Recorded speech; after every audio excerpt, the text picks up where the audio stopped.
আবার সহজ পাঠ থেকে আরো একটা রবীন্দ্রনাথ ঠাকুরের লেখা একটি কবিতা।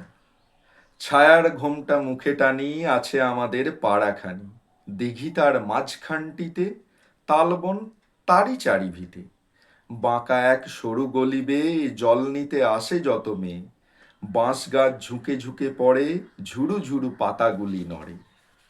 পথের ধারেতে একখানে হরিমুদি বসেছে দোকানে, চাল ডাল বেচে তেল নুন, খয়ের সুপারি বেচে চুন। ঢেকি পেতে ধান ভানে বুড়ি, খোলা পেতে ভাজে খই মুড়ি। বিধু গয়লানি মায়ে পই, সকাল বেলায় গরু দই। আঙিনায় কানায় বলায়, রাশি করে সরিষা কলাই। বড় বউ মেজ বউ মিলে, ঘুঁটে দেয় ঘরের পাঁচিলে।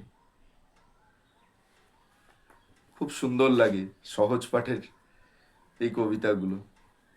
কবিগুরু রবীন্দ্রনাথ ঠাকুরের অমর কীর্তি।